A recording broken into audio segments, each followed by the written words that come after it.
Yes.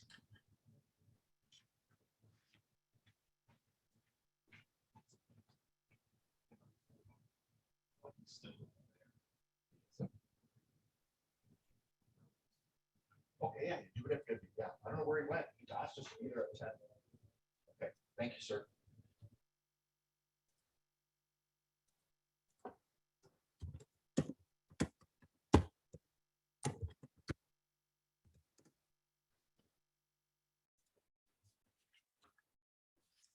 Hi, everyone. Welcome to our 2022 CIB webinar series from Communities in Bloom.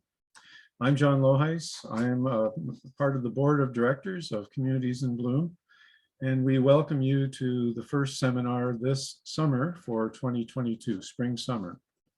We'll be excited to see everyone in person this October during our National Symposium and Awards in Victoria, BC. But as we want to keep connected with our communities this spring and summer, we'll be hosting 2 webinars in June and July. And for those who have been with us during this COVID times, this is our 3rd annual presentation of webinars for our CIB community. We'd like to thank all our Communities in Bloom sponsors and partners at this time for their contribution toward our 2022 program. Their support and the support of our registered communities is truly appreciated. Today, I'd like to welcome our 2 speakers, Alison and Mark Renault, representing 2 very successful business improvement areas in Orangeville, Ontario, and Tillsonburg, Ontario.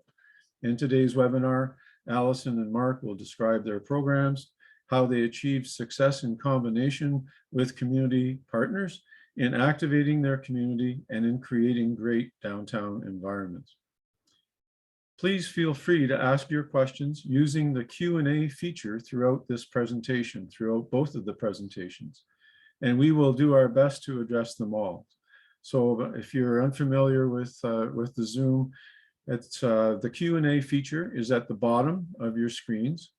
If they've disappeared, the bottom part of it, just hover your mouse over the bottom of your Zoom screens to have the bottom part show up again, and then just focus in on the Q&A icon, and then you can ask your questions. We will address those questions at the end of both speakers at the end of the session. And any questions that you have throughout, you can use the Q&A anytime to get your questions answered or put them forward before you lose track of what you were wanting to ask. So today I'd like to introduce our first speaker. Alison is the general manager of the Orangeville BIA and Farmers Market. As a strong proponent of living local, Alison encourages residents to embrace small town living. Moving to the area in 2001 and working for the Orangeville BIA since 2009, Alison has planted deep roots in Dufferin County. Besides membership support and administrative duties with the BIA, Alison also organizes and manages large community events, including the weekly Orangeville Farmers Market, the Winter Market, Great Taste Fashion Gala, Taste of Orangeville, Boo on Broadway, that sounds interesting, and tree lighting.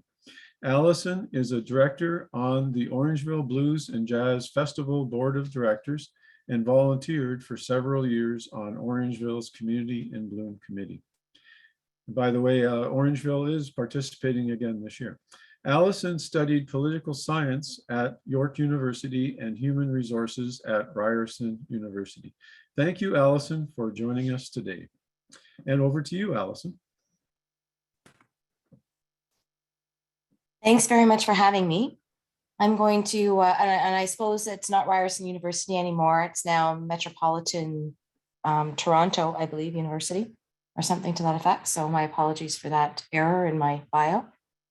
So let me share my screen now with you.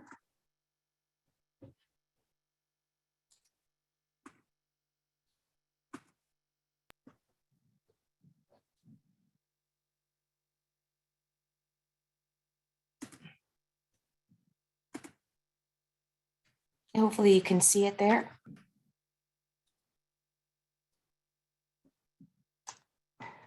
Okay, so is the presentation up? Can we see, everyone see it?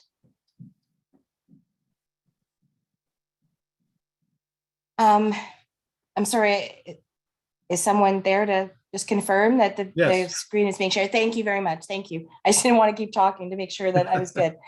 Thanks so much. So welcome and thank you for having me today. I'm going to actually start my presentation with a bit of an apology. I am actually in the midst of my first and hopefully my last bout of COVID-19, and I'm really praying that my voice holds out to the very end. If that's not enough, I'm having a little bit of internet issues, so hopefully there won't be any glitches in the presentation. And I'm also a really nervous public speaker, but I was charmed into doing this presentation, and I really hope that I do a good job and that you all take away something to take back to your communities. So Alison, could you go on to your full display of PowerPoint? Because we're seeing your next slide on the screen. Oh, that's really strange. Okay. So you don't see Communities in Bloom. Yes, we see 2020. that, but we see your next slide at the same time as well. It's on the, it shows your upcoming slide as well as the original slide. Oh, okay. I'm not sure why that is. It's all right, not a big deal if you have that option. We can just go on. Sorry, I'm not sure why that's happening. Okay, just keep going. Yeah, Is it that's just a fine. small thing on the side? And Yeah, it just shows your next slide as you're going and your speaker notes. oh, that's really strange. Okay.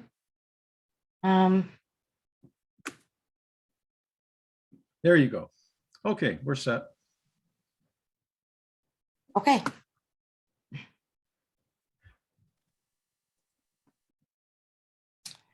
So our OBIE team is comprised of a board of management, me, the general manager, who reports directly to the board. And then I have 5 part-time staff members, a member ambassador. I think the title is pretty self-explanatory. Our administrator who handles all of our day-to-day accounting, that sort of thing. Our market and event coordinator who manages the day-to-day aspects of the farmers market and helps us with any large events we're holding. And a couple of market and event assistants, both of which happen to be my kids and have been working for us for a number of years. I think most BIAs find that they start their family off as volunteers, and sometimes if they're lucky, they move into paid positions. But I think it's pretty standard for BIAs to managers to use their family as free labor as much as and often as possible. So our guiding principles for our BIA are to unite and connect through collaboration and purposefulness. This is really an important part of what we do. Not only are we here to serve our membership and to promote downtown as a great place to do business, to shop, to dine, but we also need to collaborate with our municipal partners, with our other local organizations like service clubs, our Blues and Jazz Festival, organizations like that. So it's a big part of what we do. As part of our focus, we have 5 strategic pillars that guide all of the decisions that we make at the BIA. Member engagement, customer attraction, stakeholder alignment, beautified unique space, and organizational effectiveness. So every decision we make, we look to these 5 pillars to decide whether or not it's something that we should be focused on, or if we need to leave that for someone else to do.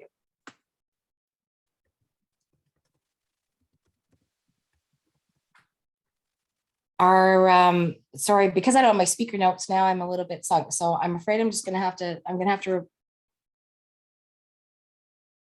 Okay, sorry, I'm gonna have to read my speaker notes. I want to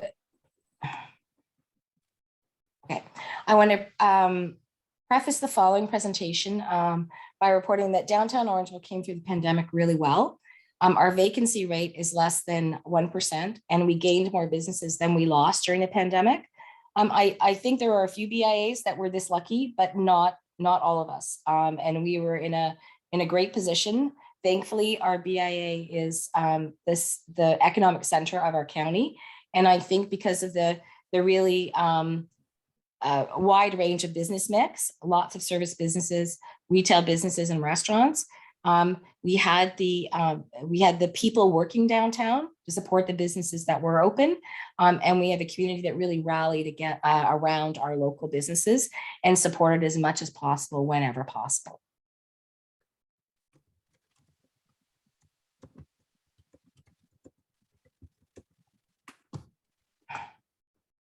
Sorry, I'm really struggling here now.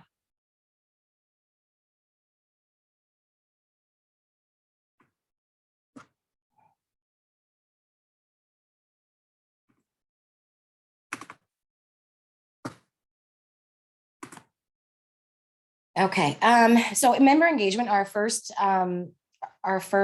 pillar is one that we've spent a lot more time, energy, and effort on in the last 2 years during the pandemic.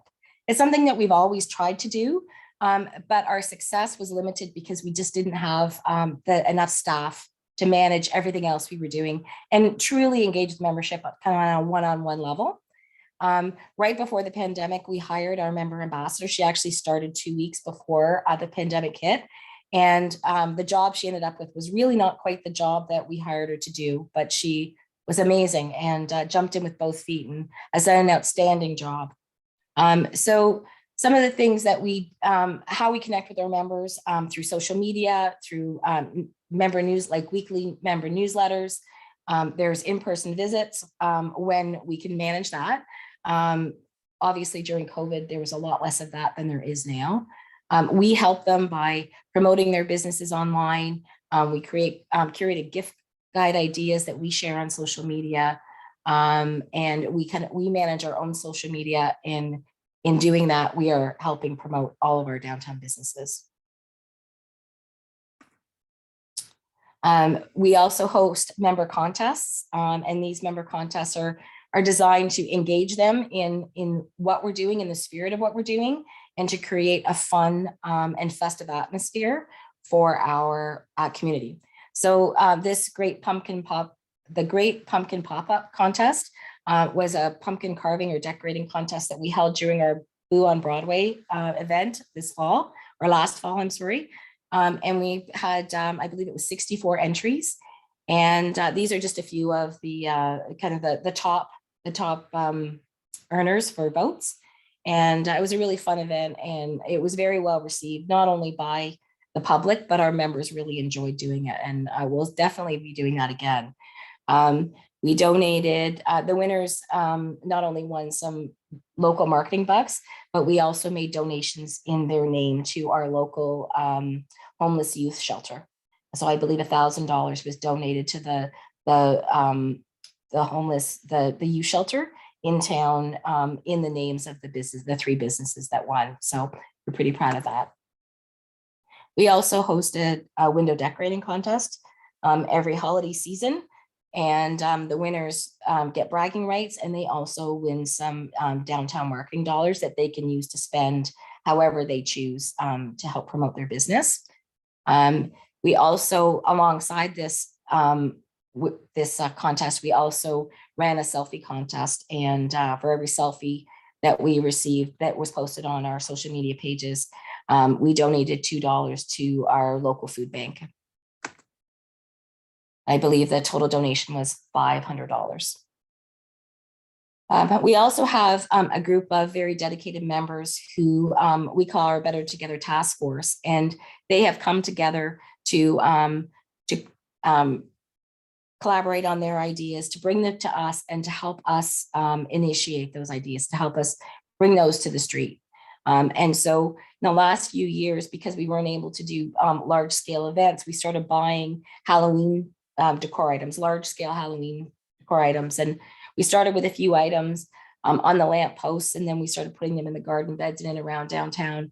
And it became a really big thing for people to come downtown and take their pictures with the Halloween decor. And we had some selfie contests and stuff just to get people downtown, even when, you know, some of the stores and the restaurants weren't even able to be open. But it really helped create a vibe downtown, that it was a place you wanted to be. regardless of what else was going on, which was really cool. They also spearheaded 2 murals. You can see them on the right and the left there. That's actually our task force members in front of the murals. And some thanks for shopping local decals that helped us brighten up our streets this past fall. Customer attraction is our next major pillar. And we do a lot to attract customers downtown, from anywhere from, just general marketing to events and promotions that we had to do online during COVID-19. So here's a few of them. I'm not going to read them all for you because I think that you can see what they are. But Shop Downtown Orangeville was something that we did. It was an online store that we started at the beginning of COVID. We've since stopped that. We found that it was great in getting our members to see that it was really important that they had that they really should have an online store or online opportunity for people to purchase. And the vast majority of our businesses that started on Shop Downtown Orangeville went on to open their own online store or provide an online shopping opportunity for customers. So we were able to just cancel Shop Downtown Orangeville altogether, and our members are managing that on their own now, which is great, because that's really great progress. That the Digital Main Street Grant Program that the town of Orangeville, or the Small Business Development Center, had applied for on behalf of all BIAs in Dufferin County, really helped with advancing that for our businesses. We ran a couple of small mini concert series on our main street during last summer, when social distancing and masking, was still very much a part of our everyday living. They were great. They gathered small crowds, but not in a scary way. And they were very well received by everybody. They were happy to hear live music again, then live in the street. It was outside of the farmers market. Our merchants reported that they saw an increase in traffic and people were smiling, and it just made our downtown feel normal again. And we were really happy that we were able to do that.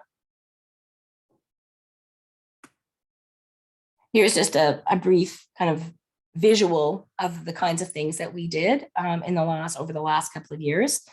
Boo on Broadway is our big Halloween event with trick or treating. It replaced our even larger harvest celebration event that we used to do, where kids would go door to door downtown on a Saturday morning getting treats, but they would come by the thousands. And with COVID-19, we downsized it a bit, and we provided them with some other opportunities with a witches walk scavenger hunt, and they could go to the farmers market and pick up a treat bag once they had finished the scavenger hunt. So it worked out really well. And then that, along with the pumpkin carving contest and some live music and kids entertainment outside of the farmers market, really helped to make that event pop.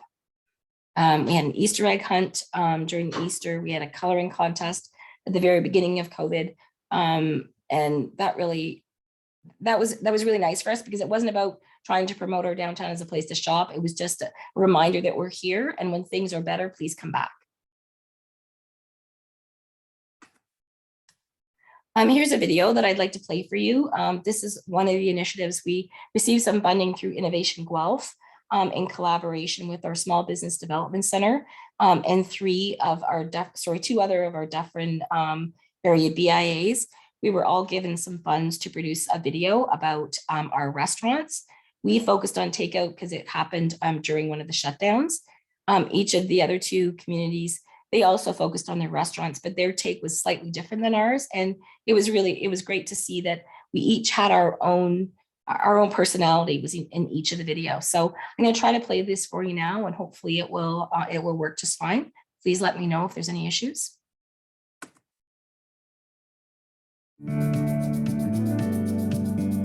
Why order takeout from restaurants in Orangeville? Fresh, locally sourced ingredients. The way we prepare it, with love and care. A night off from cooking and dishes. And a chance to gather around the table. It's delicious and affordable. A great way to treat yourself. We're a small town With big taste. Turn ordinary moments into special occasions at home. With delicious foods from your favorite local restaurant. When you support your local downtown Orangeville restaurants, You're supporting your local economy. and the people who live here.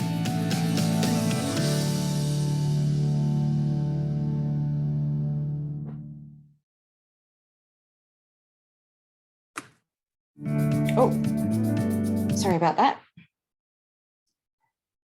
Here's a few other initiatives, or just some more visuals of the initiatives that we did. This is another takeout campaign that we did later on in the pandemic. It was called Fork It, Let's Get Takeout. That was also done through a grant that we received through our local Board of Trade. In the spring last year, we did Picnic Perfect, encouraging people to go to their favorite restaurants, take takeout, and then go and sit in one of our local parks to enjoy it. We did a hometown tourist campaign this kind of in and around Family Day and March break this year, encouraging people to explore their community. It wasn't about selling them anything. It was really just about making them realize that there's lots to do around our community. You don't have to leave town or leave Dufferin County to enjoy yourself and your family outdoors in the winter. This picture right here is just one of our Halloween displays. Thankfully, these little kids aren't afraid of this really scary witch in her rocking chair. We turned all of the sound and the motion off, so we really didn't frighten kids. And you can see our 12-foot skeleton in this picture right here. Really very well received. And here's another little video I'm going to show you. And this is a promotion that we did last Christmas, just to promote local Christmas shopping. I'm going to play this for you now.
Sorry about the poor video quality there.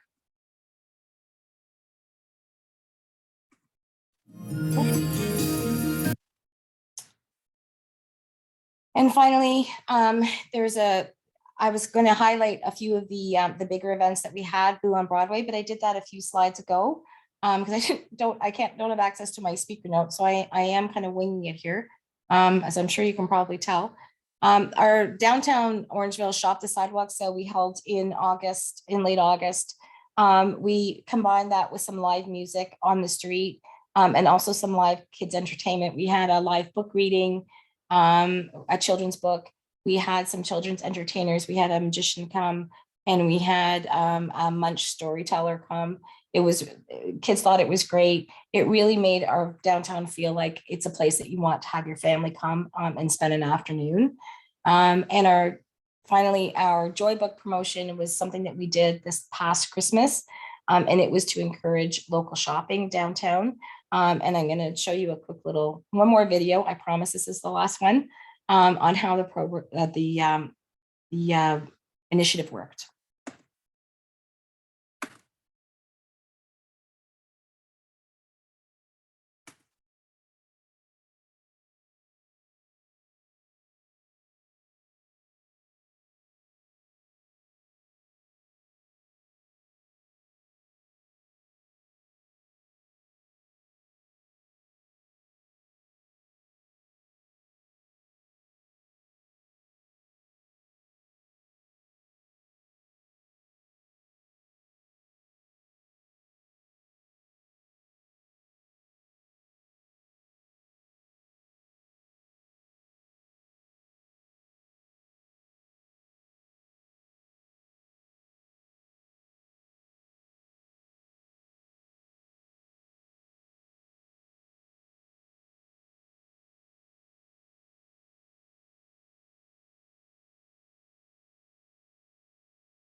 So as you can see, we use videos fairly often over the past couple of years to get our message across in a way that wasn't, just graphics designed by a graphic designer and with text on it. We tried to do things a little differently. We tried to make it fun. We're using a lot more Instagram reels. Instagram certainly has become one of our most used social media. Certainly, we don't have the same following we do on Facebook yet, but we're certainly getting there. And I'll get into a little bit more about that as we move along. Our farmers market is one of we call it our largest event. It happens every Saturday from May to October.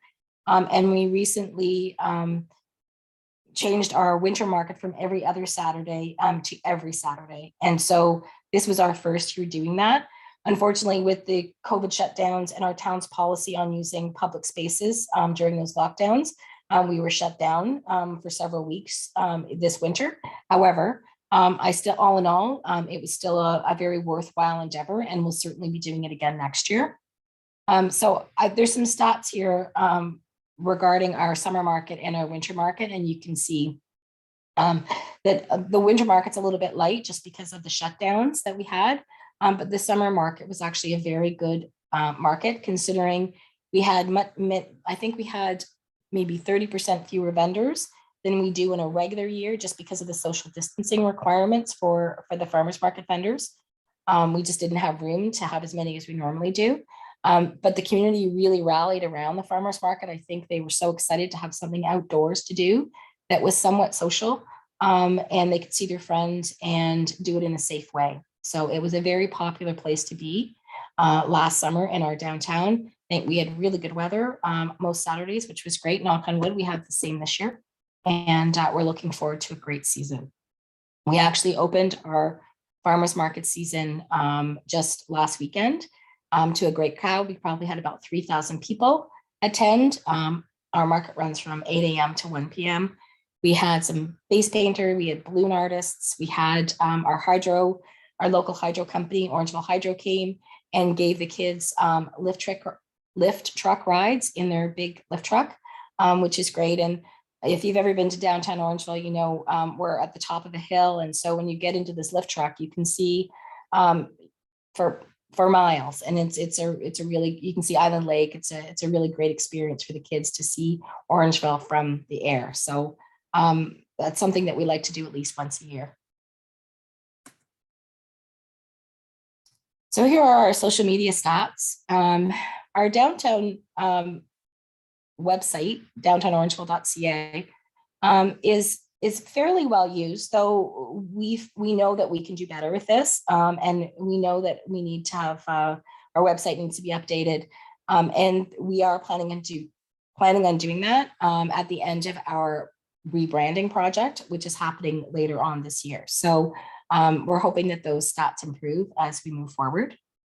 As you can see with Facebook, it's probably one of our most popular social media, or was our most popular social media channels. We have a really good engagement, or we did have really good engagement on social media, on Facebook, I beg your pardon.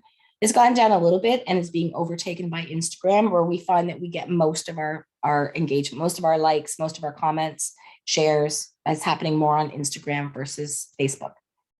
Twitter is something that we use, but we don't focus on it because obviously it's not something that really works for us. On the left side, you can see some of the social media promotions that we did during COVID-19, just to get our community interested in what we were doing. And this is the kind of promotion that we're moving away from. These graphics with text on them, we're finding that they don't work as well. We know that pictures with real life people in them and that are more intimate and feels like you're actually there in the moment, as opposed to pictures that are taken. And some of these are real people and these are real images of downtown. But when they're taken back to a graphic design studio and they're kind of played with, they lose that genuine, authentic feeling. And we're definitely going back to that.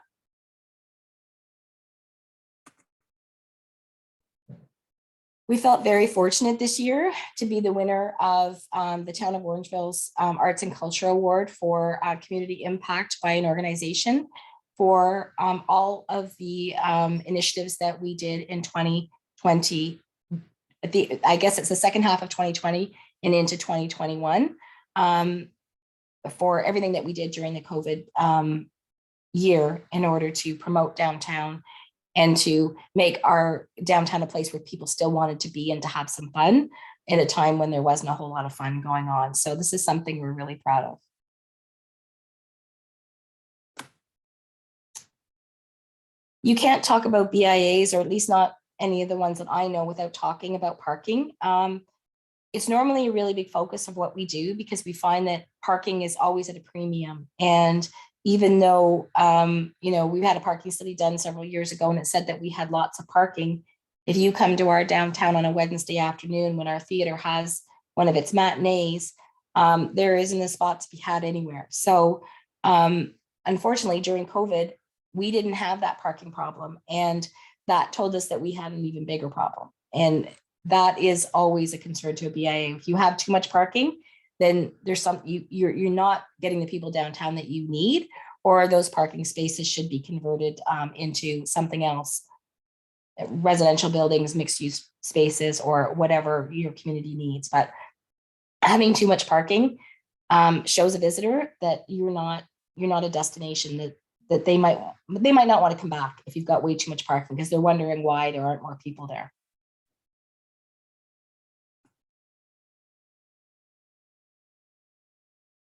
Okay, stakeholder alignment.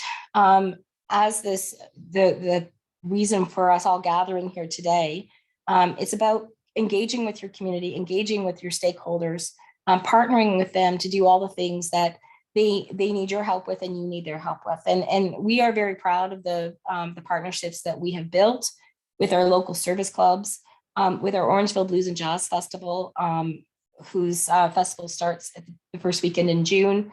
I happen to sit on that board myself, and we are fully engaged in that whole process. The BIA contributes $40,000 to our festival because we believe in it so much and because it is so good for our downtown.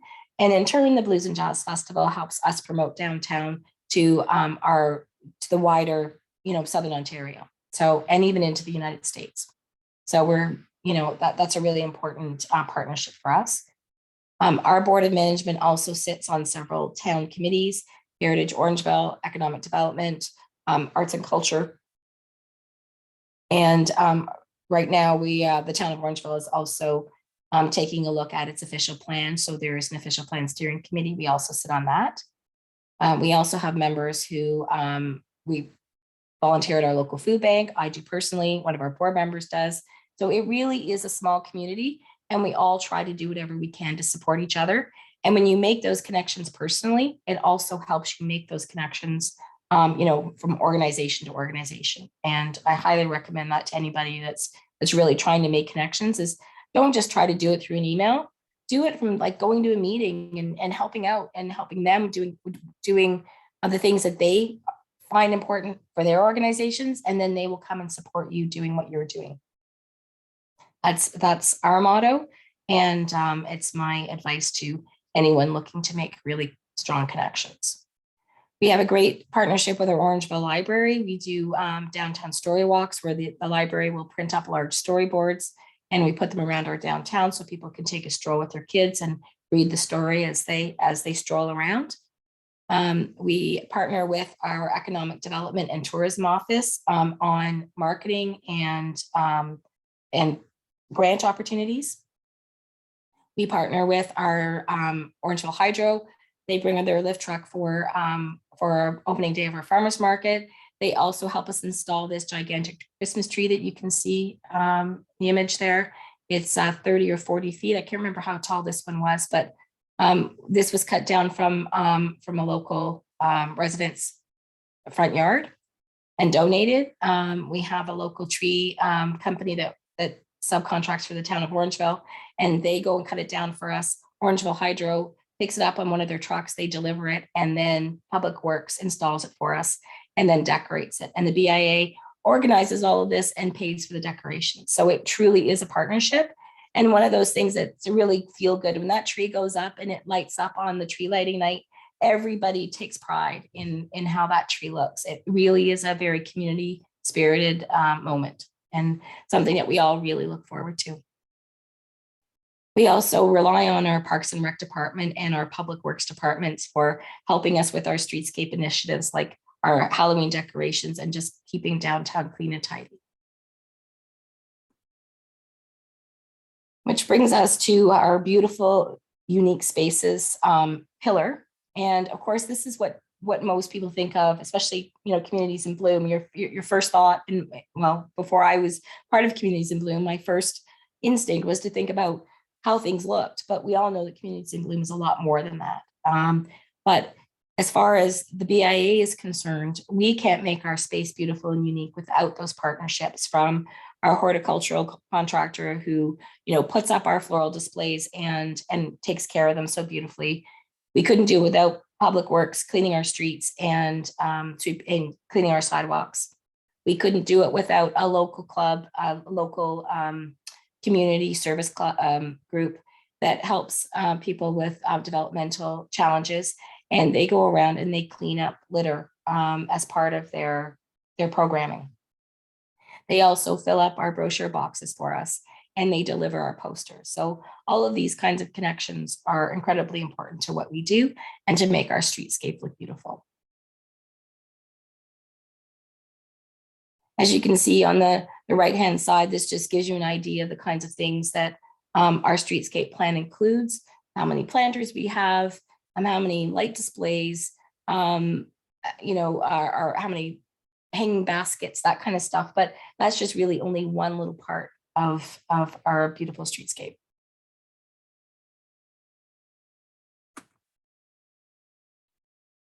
Okay, so I've talked a lot about what we've done during COVID-19, and I'm just going to quickly, I'm almost at the end of my presentation, but I'm just going to talk quickly about what our plans are going forward now that we're in the, I think we're hopefully we're solidly in the, the post-pandemic era, or at least coming to the post-pandemic era, and not worrying that we're going to be jumping right back in anytime soon. So our plan is to host our annual Taste of Orangeville event that we haven't held since 2019, where we get thousands of people under a big 200-foot tent on one of our side streets to come down and taste bites of food from all of the different restaurants in downtown Orangeville. So I think the last time we had 15 restaurants all under this tent offering small sample-sized servings of food. And it's always a great day. We have live music.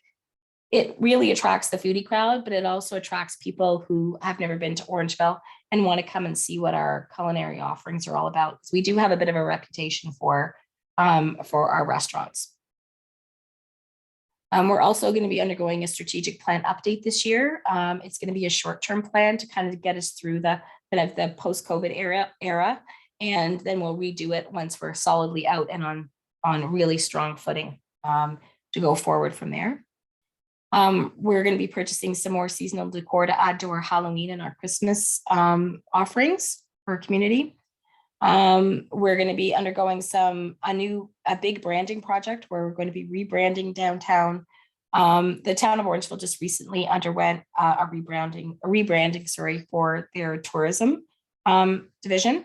So it's now, they've just rebranded and their new tag is Love Orangeville. And so our branding will not be the same as theirs, but hopefully it will be, it will align in a way that we stand out, but not in a good way.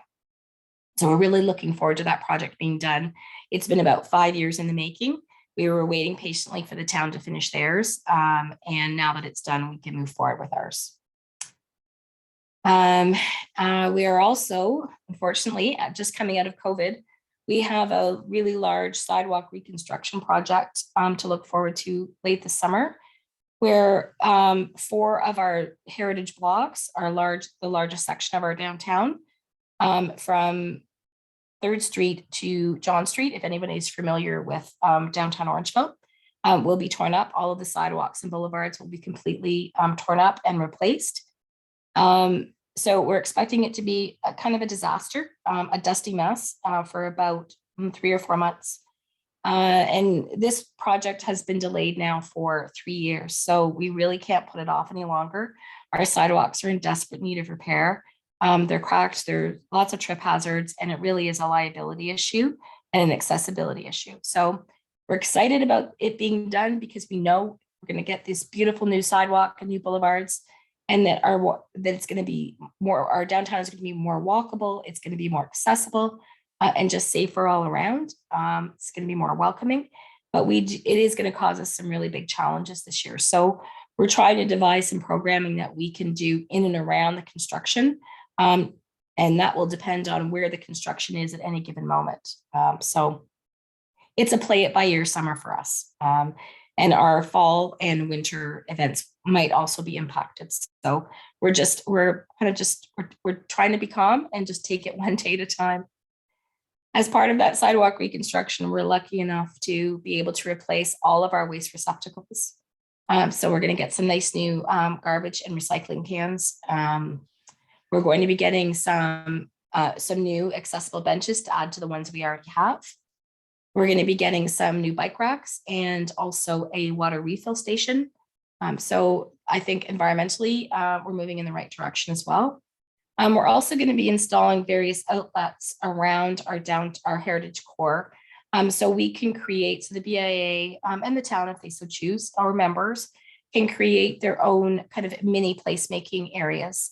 So we can program it with musicians or anything else that we find that we can light it up with seasonal displays, whatever we want. But without having that power available, it really limits us to what we can do. So we've identified 4 areas where we can install power and have the space to do something on a small scale. So we're very excited. Alison, I think we're running to the end here because we need to give Mark a bit of time as well. Oh, I'm sorry. I didn't realize I was going on so long. We will be posting your full PowerPoint as well, and we would like to get Mark on if you're almost sure. The last 2 slides are just very simple, just organizational effectiveness. We try to be efficient and work together, and there's our budget breakdown for anybody who's interested in kind of how we spend our money, and that's it. That's great. Yeah, and I've got Wendy, Natalie, Paula, and others all have put in questions, and we'll be addressing those questions at the end.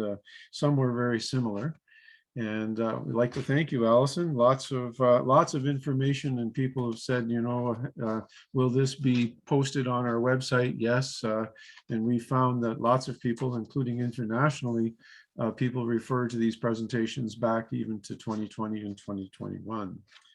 Okay, so I would like to introduce Mark Renault. Mark was born and raised in the Kitchener-Waterloo area of Ontario. Mark was a graduate of Conestoga College, and over the years has gone back to school and university, including the University of Waterloo, and also now University College, the replacement for Ryerson.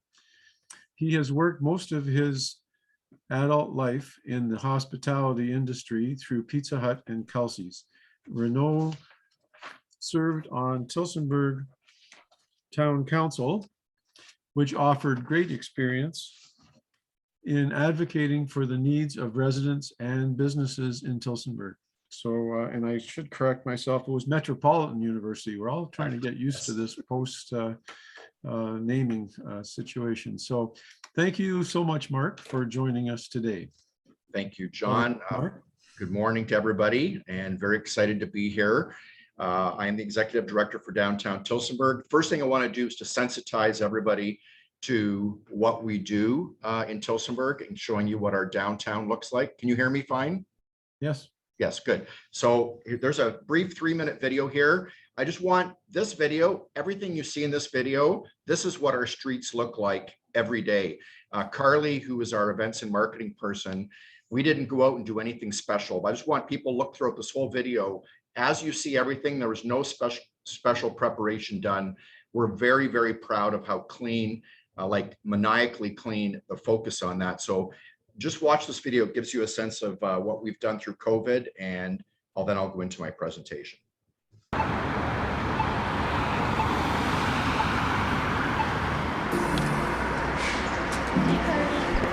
2020 and 2021 brought many challenges and successes for the downtown Tillsonburg BIA community.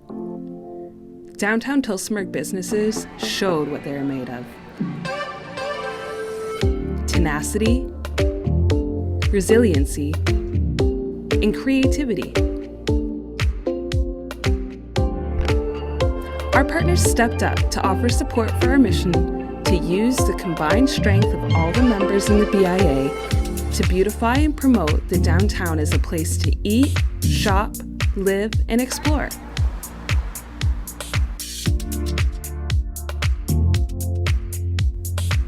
The Tillsonburg Multi-Service Center programs have enabled us to build a core beautification team and bring on summer students. This allowed the BIA to deploy beautification elements, transform dead trees to garden nodes, and execute seasonal decor programs. Thanks to Tillsonburg Garden Gate and the Tillsonburg Horticultural Society for their support. Our new central office, next to the Town Center Mall, has made executing programs easier with us at the heart of the core. The pop-up patio program allowed the hard-hit hospitality businesses to welcome guests throughout the shutdown and was named the 2020 Community Economic Development Project of the Year. The STEPS Public Art Grant and partnership helped us bring public art to downtown Tillsonburg with public art benches and decals. The pandemic not only brought challenges, but also brought opportunities. More than 13 businesses found a home in downtown Tillsonburg, while others pivoted to serve their customers. The BIA adjusted annual events and strategies to ensure safe events that respect the staffing shortages of members and demands on small businesses.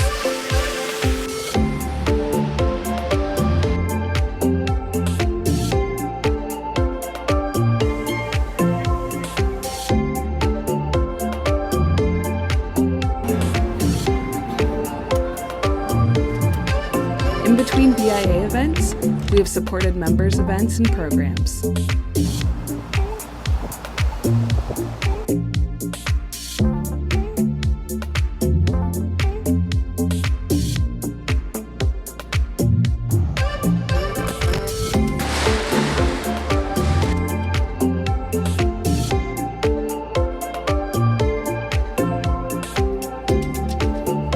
Our online community continues to grow as we promote all the ways to support local and eat, shop, live, and explore downtown.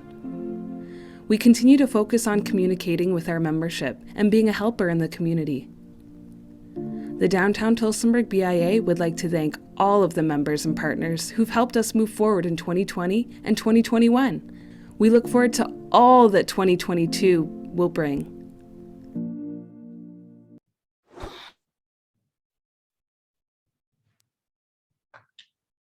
I think that gives a good introduction to our downtown. We do have the widest main street in all of Canada. It was purposely built that way by the Tilson family so they could turn their oxen cart and make a U-turn in the middle of the road. That's a little piece of our folklore history there. And if we could go to the presentation, please. So I started in my position back in December of 2018. During that time, the downtown, and if we can go to the next slide, please, the downtown was in some state of disrepair. So we spent a lot of time, making a report to go to the board. And basically, we started with minimal on-street effort and bland street presence. There was a lack of cleanliness, lack of investment, general poor appearance, and it looked frumpy. And we had a very lengthy conversation about how do you promote a downtown that is frumpy and doesn't look as crisp, fresh, and presentable as it should. So I took a plan to the board, which they've agreed with. We made major investments in on-street presence, florals, trees, maintenance, manpower, furniture. We demonstrated through myself and leadership demonstration of the passion and attention to detail. And also the thing that we did was we made enhancements to, we have a very unique arrangement with the town of Tillsonburg that we actually do a lot of the downtown maintenance ourselves. We get paid about $30,000 a year to do that. We've made enhancements to that process and program so that we're able to have a higher level of cleanliness and maintenance than would otherwise be the case. And then for the current year in 2022, which is the yellow box in the top left, or sorry, top right, is to build on all those successful elements, increasing our budget for florals, enhancements to heavily traveled parts of the downtown, such as our library lane corridor, which links the main street to parking, additional tools, and then additional staffing. Next, please.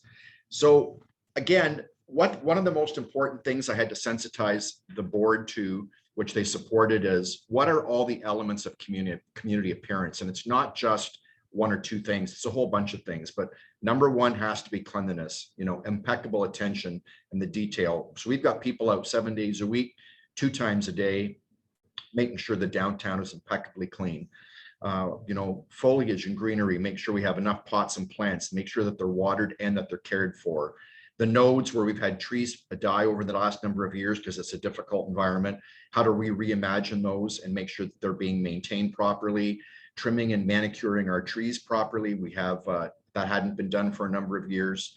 Make sure the public gardens are maintained, the waste receptacles are proper, that they're correct and they're in good condition, the size, the street furniture. We introduced umbrellas, chairs, tables, and make sure they're in excellent care and condition.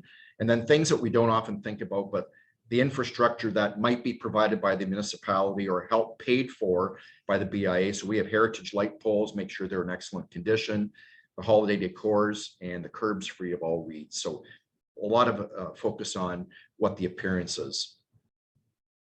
So the best thing I can demonstrate what has happened since we've been able to do this is that our energy and our enthusiasm about this is contagious. So our beautification plan, I can tell you, has been very well received. It's inspired others to participate. We've now got volunteers out cleaning all the time. The funding for our work truck, which we have, which is part of the BIA, was made possible by people that believe in what we're doing, and they pay for sponsorships. And you've seen the truck in our video. We now have ideas coming in from other businesses and how we can, further those positive impacts. And people are excited to see what's going to come next. And you can see this is a picture taken in the BIA by one of the buildings downtown, one of the churches. And it's just, everything is impeccably clean and the people are excited to be, doing parades and those sorts of things in a sort of a pristine and professional environment. So the pandemic did have some challenges. Our board originally wanted us to, sort of cut out and stop the Clean Street program to save money and to stop the beautification efforts. And myself and our team, we pushed back and said, no, it's more important than ever that we invest in those things because people aren't traveling. They're going to be spending more time in the community. So we felt that it was important to do that. And the point I'm making here is, community appearance and appeal became that much more critical. We moved boldly to invest heavily in public realm improvements and the infrastructure required to facilitate the outdoor dining. We actually received an award for that, which was spoken about in the video. It was the Community Economic Development Project of the Year in 2020.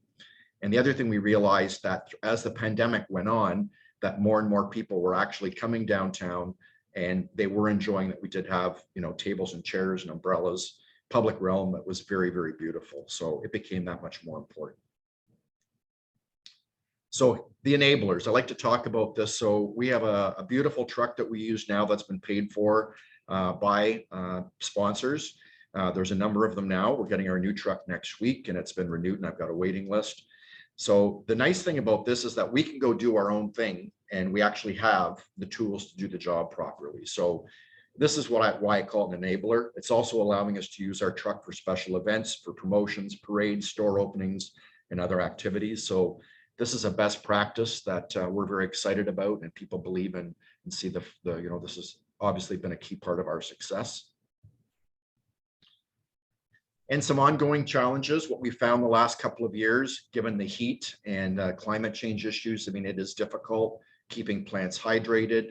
We've had a lot of social issues surrounding homeless people, and we're very supportive of the community groups that are trying to provide those people with the tools that they need to live and evolve and hopefully find solutions to that.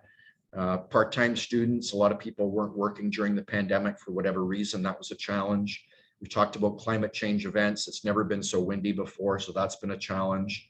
I get a bit frustrated sometimes because people think we're the town and not the BIA. So we're working on some communication pieces to actually tell people, no, we're not the town. We're providing a level of service above and beyond what would normally be offered by the town of Tillsonburg.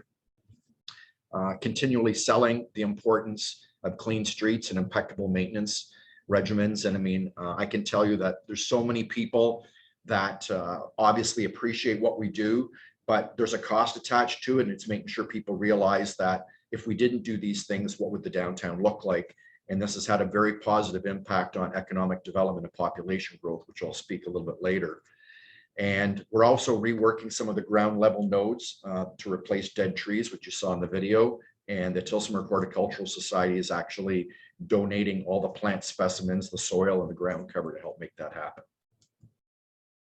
Our plan for this year is to rework those existing nodes, as I've mentioned, focus on impeccable street cleanliness as a best practice, which we're doing, adding more smoking control devices, increasing our maintenance. We've actually added more maintenance ambassadors downtown, installing new rotating banners in conjunction with our various community stakeholders, and enhancements of the off-Broadway and the Main Street areas, which has been a constructive criticism we've received from a lot of the businesses in the BIA zone that aren't on the Main Street. So we're working on that. This is an example of what we're going to be looking at for our banners for downtown, focusing on shopping, eating, living, and exploring the downtown. Eat local, explore local, live local, and shop local. We all recognize the value, as the previous presenter, Alison, had talked about, the importance of getting that people to realize they have the power to spend money locally, and that really helps our downtown businesses. How do we achieve our work plan objectives? Very straightforward. The BIA staff, we work very diligently with all the members in the BIA zone. The Board of Management, supported by the BIA, have approved our beautification plan. We're very grateful that the board supports what we're doing. Fully resourcing all the things that we need to do downtown, including double daily shifts for maintenance, which I talked about, further investments in student labor. We've got sponsors that are on board with us because they see the impact that has had on economic development in the town, and leveraging those resources going forward to grow our non-levy revenues, including the festivals that we run, including our signature Turtle Fest event, and looking at how we monetize BIA properties to increase our budget so that we can do more. This is what we need to get to. So this is a small town in Ohio where they've really knocked it out of the park, where they've got, the signage, they've got the public realm improvement. It's impeccably clean. This is basically, I use this as sort of a tool with our board saying, we've done a good job, but I want to get it one step further so that it makes it really homey, more Niagara on the Lake and other places where it just becomes a destination unto itself and people want to be there because of how nice that it looks. So what we did, I spoke earlier about restructuring the memorandum of understanding between the town. Obviously, as we know, under the Municipal Act, that BIA's work as partners with their host municipality to deliver on the elements as outlined in the OMA. We've taken over several of the functions in the core from town staff to enable a year-round work team that focuses on cleanliness and beautification. And last year, the town made a payment to the BIA, or this year, sorry, in 2022 of $30,000. So my big point here is, and again, you can see some pictures of things we've done. Community appearance, it's got to be cleanliness, public art, and floral. And what we've learned is it needs to be bold, but at the same time, it needs to be uncluttered. So we're getting better at this as we go, and we're getting a lot of accolades and a lot of positive feedback that these things, community appearance, makes a huge difference in everything that we do. Impeccable community appearance drives traffic for all four of our key segments here. So we want people to live, eat, shop, and explore downtown. And that is enabled by community appearance. Obviously, if people come once and see that it's a dump or it's not clean, they might not come back. But we've demonstrated through the 4 tenets of what we do, or the 4 pillars, as Alison spoke about in her presentation, is it's very important that we need to deliver on what that aesthetic is at the end of the day. I'm just going to wrap up here. How do we measure our success? Well, in the proof of our investments, I can share with you, we've had many successes here. Next slide. The metrics indicate a clear pattern of population outcome. Tillsonburg's not on the 401 or 400 series corridor highway. Our growth went being from subpar below the census average to top tier in the entire country.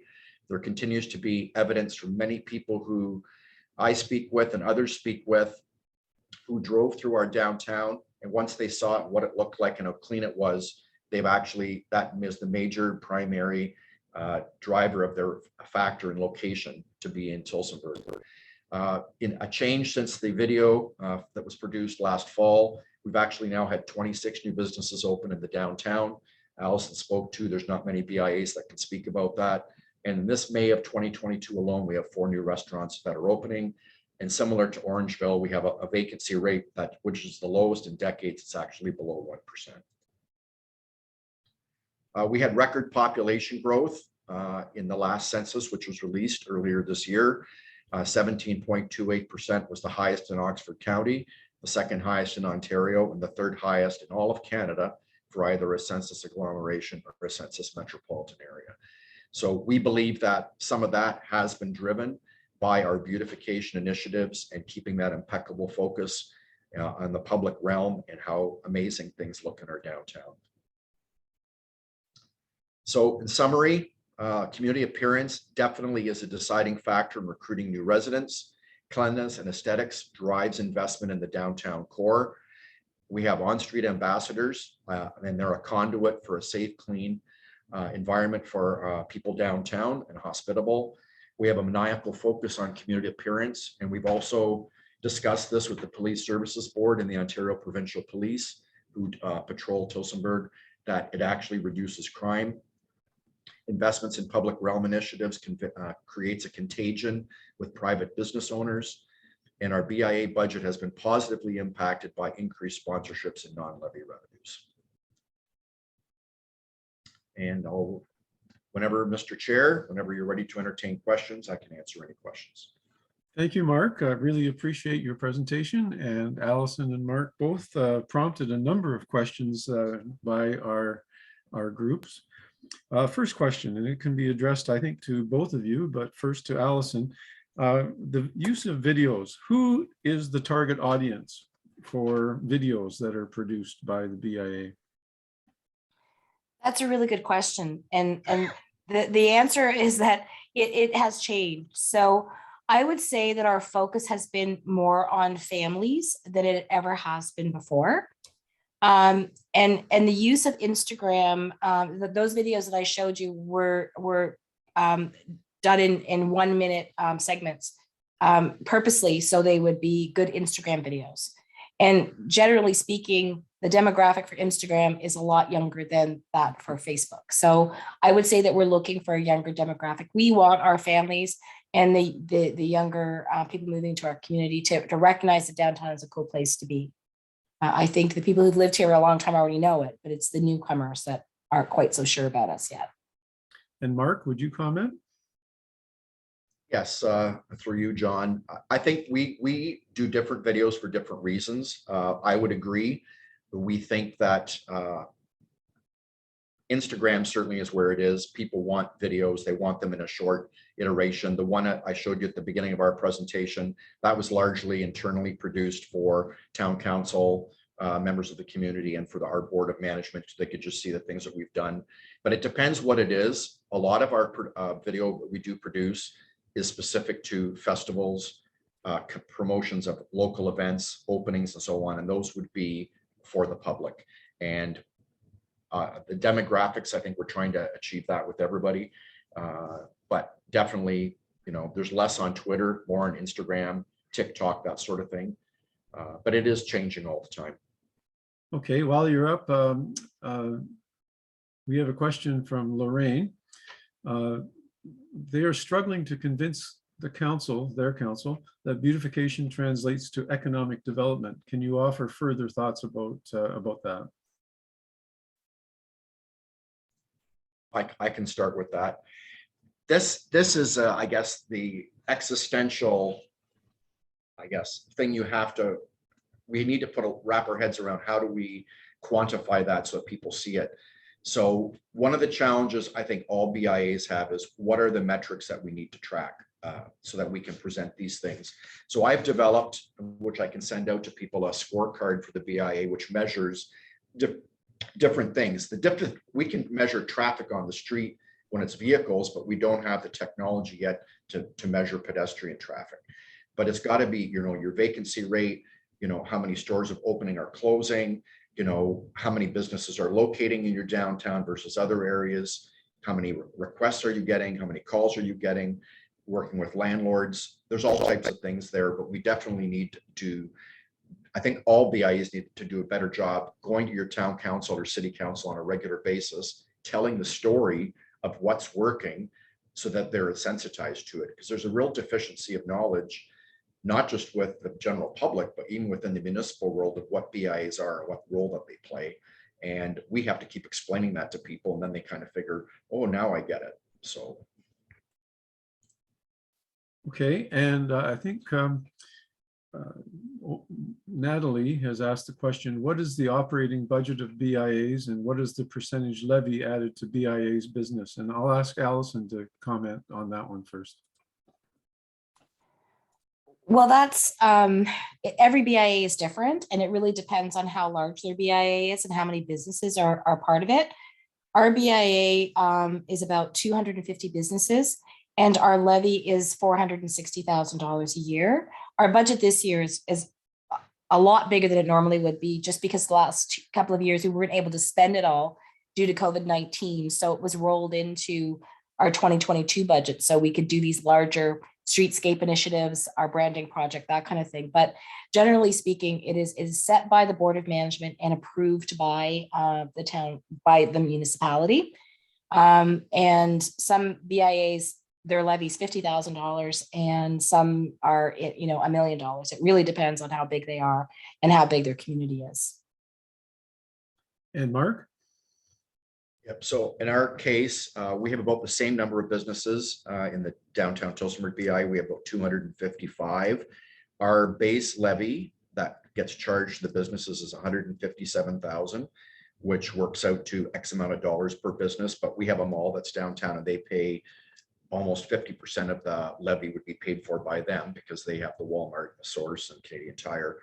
So it's dependent on your current value assessment. So obviously those who have larger square footage, larger sales, pay a lot higher percentage of the BIA, and as they should. And the smaller businesses that are 1,000 square feet or less, they pay less. But depending upon, it's probably the average works out to about $659 adjusted per member, but it's all over the map. Some are going to pay $95, but the big stores will pay a lot more. Okay, another question from Natalie, and you both speakers have addressed parts of this. What is the business mix, retail, food, services, and professional services in the BIA? And I guess just as an additional question, how do you work with that mix? Do you actually try to attract certain portions of that mix in order to bring it out best? And I'll let you both answer. Who wants to go first? I'll let Alison go first. Thanks. So we're a little light on retailers at the moment, to be perfectly honest with you. We have a really good mix of service businesses, whether that's professional or medical or personal services. We have a lot of great restaurants, but we're a little light on retailers. And we did find that the retailers that we lost during COVID-19 were replaced by other types of businesses, generally speaking. And so we would like to attract a couple of more retailers to our downtown, specifically clothing businesses. And we will try to do that. Our problem is that our vacancy rate is next to nothing, and there's really no space for them to go to. So that is actually our challenge, is to encourage property owners that are looking for new tenants to look for the kind of tenants that downtowns really need. And that's a tough one, because they're looking for a good quality tenant that's going to pay their rent in a hurry. And we want them to be patient and wait for the right tenant for downtown. So that's a conversation, and a lot of beer and coffee and wine goes into those conversations, I think. And Mark? 40% of our mix is large format retail. So those would be the chain stores. 20% is small independent retail, 25% restaurant, 10% service and financial, and about 5% miscellaneous, which would be anything else that really doesn't follow into all those others. So it could be like a H&R Block type situation, or it could be an art shop or something that is public, not private. So, and it's unique for all of our big box in Tillsonburg is downtown, almost all of it. So it's a little bit different for us.